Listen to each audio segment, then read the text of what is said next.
विद्यार्थी भाइ बहिनीहरू, आज हामी क्लास 12 को कस्ट रिकन्सिलिएसन स्टेटमेन्ट भन्ने च्याप्टरलाई यहाँहरू समक्ष र सम्पूर्ण जसलाई चाहिँ कस्ट रिकन्सिलिएसन स्टेटमेन्ट के हो भन्ने लाग्छ उहाँहरूका लागि र यो विशेष गरेर क्लास 12 को कोर्समा भएको कारणले गर्दाखेरि चाहिँ क्लास 12 को विद्यार्थीहरूलाई चाहिँ आज हामी सहयोग पुग्ने गरी यो भिडियो बनाइरहेका छौँ। यो जुन लिटल स्टार बिजनेस च्यानल भन्ने जुन छ यो चाहिँ तपाईहरुले सब्स्क्राइब गरिदिनु होला। तपाईहरुलाई चित्त बुझ्यो भने सब्स्क्राइब गरिदिनलाई, लाइक गरिदिनलाई नभुल्नु होला। आज हामी पढ्न गइरहेका छौँ cost reconciliation statement. Cost reconciliation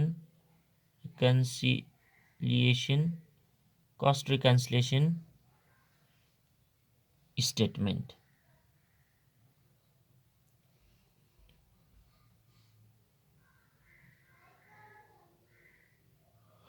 cost reconciliation statement यो चाहिँ हामीलाई के हो त भन्दाखेरि चाहिँ क्लास 12 मा 5 मार्क्सको क्वेशन कम्पलसरी आउँछ है। यो 5 मार्क्सको क्वेशन कम्पलसरी आउने हो र यो धेरै कुरा गर्नलाई यसले हेल्प पनि गर्ने भएको कारणले गर्दाखेरि चाहिँ हामी आज कस्ट रिकन्सिलिएसन स्टेटमेन्ट पढ्न गइरहेका छौँ।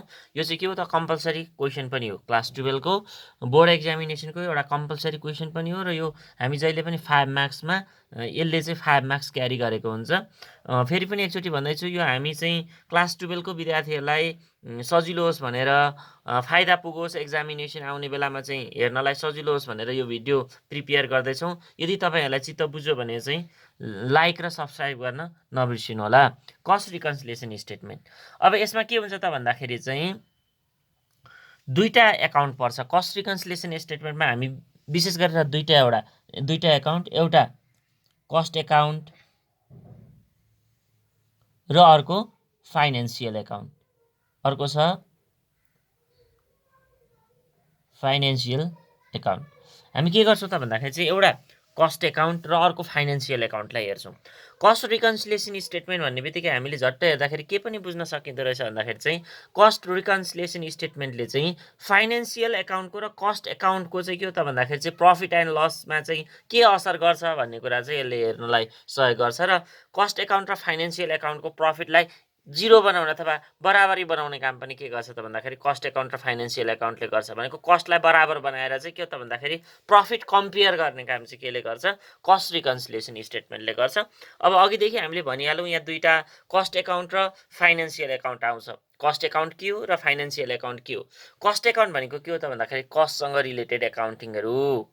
फाइनान्शियल एकाउन्टिङ भन्ने बित्तिकै हामी के बुझ्छौँ भन्दाखेरि चाहिँ profit and loss, balance sheet, त्यस पछाडि क्यास फ्लो स्टेटमेन्टहरू के हुन्छन् भन्दाखेरि चाहिँ फाइनान्शियल एकाउन्ट हुन्छन्। र यसमा पहिला हामी के पत्ता लगाउँछौँ त भन्दाखेरि चाहिँ बेस के हो पत्ता लगाउँछौँ क्या। बेस भनेको के हो त भन्दाखेरि चाहिँ कि तिमीलाई net profit as per financial account दिएको हुन्छ कि तिमीलाई चाहिँ net profit as per cost account दिएको हुन्छ क्या। जुन एकाउन्ट दिएको छ, प्रफिट जुन एकाउन्टको दिएको छ त्यसलाई हामी बेस मान्ने गर्छौँ र त्यसकै आधारमा हामी एड र लेस गरेर सपोज तिमीलाई net profit as per cost account दिएको छ भने हामीले निकाल्नुपर्छ फाइनान्शियल एकाउन्ट नेट प्रफिट अथवा loss as per financial account. र यदि तिमीलाई नेट प्रफिट अथवा net loss as per financial account दिएको छ भने हामीले एड अथवा लेस गरेर के निकाल्छौँ त भन्दाखेरि net profit or loss as per cost account निकाल्छौँ। त्यही भएर कस्ट रिकन्सिलिएसन स्टेटमेन्ट भन्ने बित्तिकै हामीले के बुझ्नुपर्छ त भन्दाखेरि चाहिँ कस्ट एकाउन्ट र फाइनान्शियल एकाउन्टको यो सामञ्जस्यता हो भन्ने कुरा बुझ्नुपर्छ क्या। हामीले जहिले पनि बुझ्दाखेरि चाहिँ कस्ट एकाउन्ट र फाइनान्शियल एकाउन्टको सामञ्जस्यता भनेकै के हो त भन्दाखेरि चाहिँ कस्ट रिकन्सिलिएसन स्टेटमेन्ट हो। अब त्यसका लागि हामी के गर्छौँ त भन्दाखेरि चाहिँ पहिला यसको फर्मेट बनाउँछौँ। जहिले पनि हाम्रो कस्ट रिकन्सिलिएसन स्टेटमेन्ट बनाउने फर्मेट के हुन्छ त भन्दाखेरि चाहिँ ल हेर, कस्ट रिकन्सिलिएसन स्टेटमेन्ट बनाउने फर्मेट भनेको जहिले पनि हुन्छ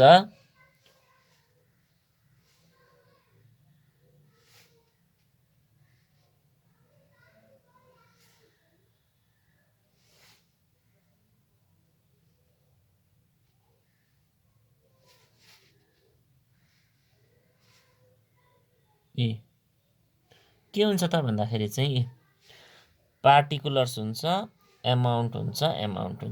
के हुन्छ? पार्टिकुलर्स हुन्छ,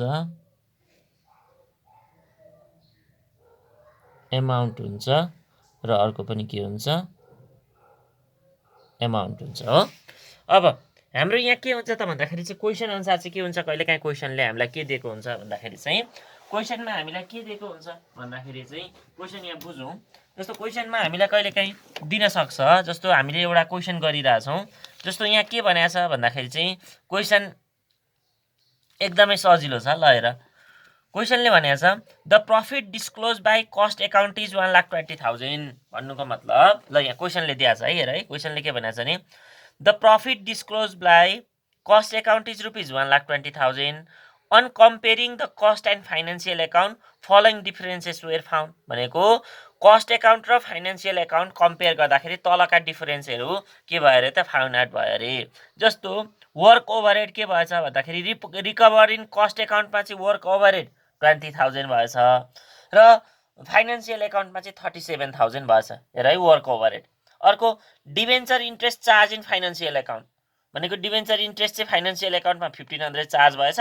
अर्को भनेको छ selling and distribution expenses under charge in financial account भन्नुको मतलब थोरै मात्रै के भएछ अरे भन्दाखेरि चाहिँ सेलिङ एन्ड डिस्ट्रिब्युसन ओभरहेड चाहिँ केमा फाइनेन्सियल एकाउन्टमा चार्ज भएछ। र अर्को stock loss due to obsolescence charge in financial account भनेको स्टक लस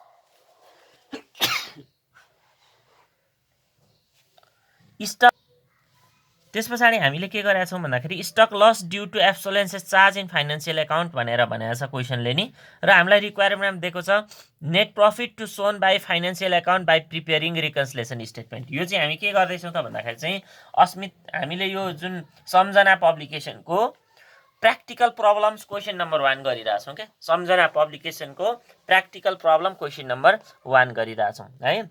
अब यसमा हामीलाई भनेको छ हेर the profit disclose by cost account is 1,20,000 भनेको the profit disclose by cost account भनेपछि के हो net profit as per net profit as per कुन एकाउन्ट कस्ट एकाउन्ट। यो अब हामीलाई बेस के हो भन्ने कुरा कसरी थाहा पाउने भनेको थिएँ मैले अघि भन्दाखेरि जे को प्रफिट दिएको छ त्यसलाई बेस मान्ने भने चाहिँ अहिले के को कस्ट एकाउन्टको प्रफिट दिएको छ। कति दिएको छ 1,20,000। यो कोलममा 1,20,000 लगेर राखिदिने। अब हाम्रो काम भनेको के मात्रै हुन्छ भन्दाखेरि चाहिँ एउटा हुन्छ एड गर्ने, अर्को हुन्छ लेस गर्ने। ल एउटा हुन्छ एड गर्ने, एउटा हुन्छ लेस गर्ने। अब हामीले बेस चाहिँ केलाई मान्नु पर्यो भन्दाखेरि चाहिँ कस्ट एकाउन्टलाई बेस मान्नु पर्यो। त्यसलाई बेस मान्ने कस्ट एकाउन्टलाई बेस मान्नु पर्यो। अब हेर है work overhead recorded in cost account 20,000 भनेको कस्ट एकाउन्टमा चाहिँ वर्क ओभरहेड भनेको के हो कामसँग रिलेटेड एक्सपेन्सेस है। ओभरहेड भनेको एक्सपेन्सेस। कस्ट एकाउन्टमा के भएछ अरे 20,000 लागेछ अरे चार्ज भएछ अरे। फाइनेन्सियल एकाउन्टमा 37,000 लागेछ अरे। ल हेर है अब हाम्रो काम के हुन्छ त भन्दाखेरि दुईटालाई कम्पेयर गर्ने हुन्छ। हेर कस्ट एकाउन्टमा चाहिँ वर्क ओभरहेड 20,000 मात्रै लागेछ, खर्च 20,000 मात्रै भएछ।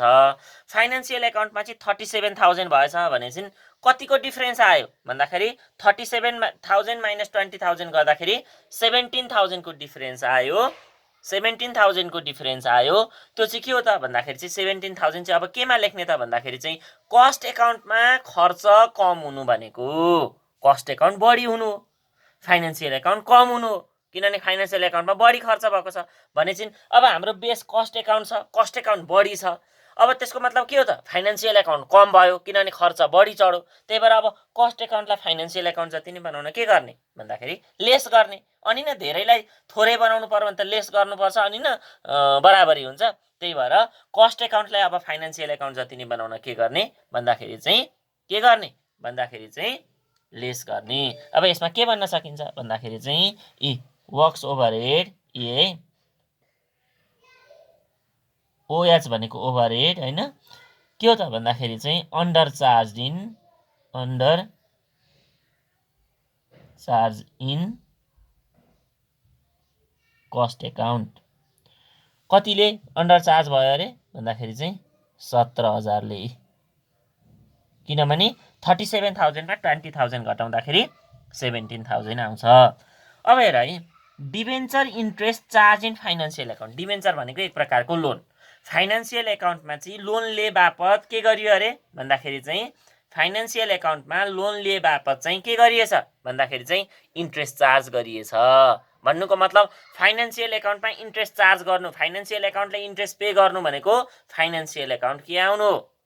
कमाउनु हो, कमाउनु हो। अब कस्ट एकाउन्ट त्यसको मतलब के हुनु? बढी आउनु हो। अब कस्ट एकाउन्ट बढी भयो र अनि फाइनेन्सियल एकाउन्ट कम भयो भने अब हाम्रो बेस त कस्ट एकाउन्ट छ भने कस्ट एकाउन्टलाई के गर्दा फाइनेन्सियल एकाउन्ट जति हुन्छ भन्दाखेरि लेसै गर्दा हो कि हैन? लेस गर्दा। त्यही भएर के लेख्नु पर्यो त भन्दाखेरि चाहिँ डिबेन्चर इन्ट्रेस्ट है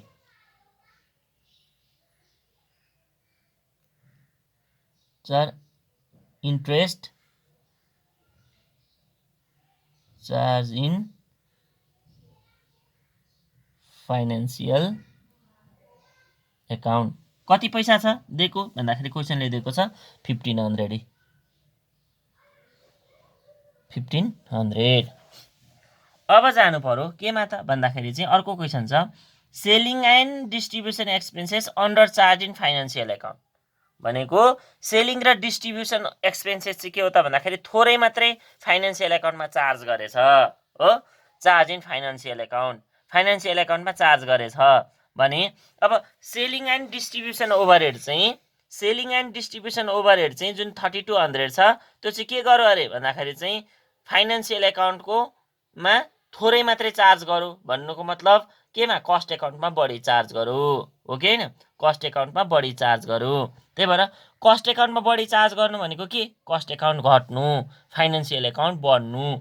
अब कस्ट एकाउन्टलाई फाइनेन्सियल एकाउन्ट जति नै बनाउनलाई के गर्नु पर्यो त भन्दाखेरि त्यो त घट्यो, फाइनेन्सियल एकाउन्ट बढी छ भने चाहिँ एड गर्नु पर्यो। के हो त? Selling and distribution expenses under charge in financial account. Selling and distribution expenses under charge in कुन एकाउन्ट? Financial account. कति पैसा छ भन्दाखेरि चाहिँ 3200। र अर्को लास्टमा छ त्यसकै stock loss due to obsolescence charge in financial account भनेको फाइनेन्सियल एकाउन्टमा चाहिँ के गर्यो अरे भन्दाखेरि चाहिँ स्टक लससँग रिलेटेड चार्ज चाहिँ फाइनेन्सियल एकाउन्टमा राख्यो भने चाहिँ फाइनेन्सियल एकाउन्ट कमी भयो, चार्ज कटाएपछि कस्ट एकाउन्ट बढी भयो। कस्ट एकाउन्टलाई फाइनेन्सियल एकाउन्ट जति नै बनाउन के गर्ने? लेस गर्ने। स्टक लस चार्ज कति छ भन्दा 4800 ल 4800। अब यसो गर्दा के हुन्छ त भन्दाखेरि चाहिँ टोटल अब हाम्रो कति पैसा उति आउँछ त भन्दाखेरि चाहिँ ल हेर पहिला आयो 3200 भनेको यो एड गर्ने भने चाहिँ यहाँ एड गरिदिनु पर्यो। ल 1,20,000 मा 3200 जोड्दाखेरि कति? 1,23,200 भयो हो। यहाँ तलतिर पनि के हुन्छ? 1,23,200 आयो। अब लेस गर्नु पर्यो। लेस गर्ने चिज कति छ भन्दाखेरि चाहिँ लेस कति गर्नु पर्यो भन्दाखेरि त लेस त जोड्नु पर्यो भने चाहिँ 17,000 18,500 19 20 21 22,500 र 800 ले 23,300 ल 23,300 भने चाहिँ 1,23,200 मा 23,300 घटायो भने कति हुन्छ भन्दाखेरि चाहिँ 99,900 हुन्छ। यो लेस गर्दाखेरि यो के आयो? माथि हामीलाई net profit as per cost account दिएको छ। यदि यो माइनसमा आएको थियो भने नेट लस हुन्थ्यो। तर के हुन्थ्यो? नेट लस एज पर माथि कस्ट एकाउन्ट आएपछि तल के आउनु पर्यो? फाइनेन्सियल एकाउन्ट हुन्थ्यो। अब माथि net profit as per cost account आएको छ, यहाँ तल के आयो? प्लसमा आयो भने चाहिँ के हो? यो नेट प्रफिट एज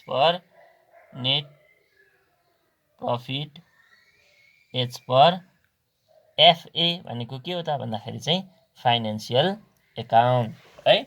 यो सँगसँगै अब आजको हाम्रो यो भिडियोलाई हामीले के गर्यौँ त भन्दाखेरि चाहिँ कस्ट रिकन्सिलिएसन स्टेटमेन्ट कसरी प्रिपेयर गर्ने भन्ने कुरा छोटो जानकारी दियौँ हामीले क्लास 12 को स्टुडेन्टहरूलाई हैन। एक्जामिनेसन पोइन्ट अफ भ्यूका लागि पनि इम्पोर्टेन्ट क्वेसन भनौँ न यसलाई। त्यो कारणले गर्दाखेरि पनि के हो त भन्दाखेरि चाहिँ हाम्रा नयाँ नयाँ यस्तै भिडियोहरू फेरि पुनः आइरहनेछन्। त्यसका लागि चाहिँ विद्यार्थी भाइ बहिनीहरूले चाहिँ के गरिदिनु पर्यो त भन्दाखेरि यो च्यानललाई सब्सक्राइब गर्न, लाइक गर्न नबिर्सिनु होला। जसको कारणले गर्दाखेरि चाहिँ तपाईँहरूलाई के हो त हामी च्याप्टरै पछिको सबै भिडियो बनाउनेछौँ। त्यो कारणले गर्दाखेरि चाहिँ तपाईँहरूले यो भिडियोलाई सब्सक्राइब गर्नलाई र लाइक गर्नलाई चाहिँ नबिर्सिनु होला। हस्, धन्यवाद।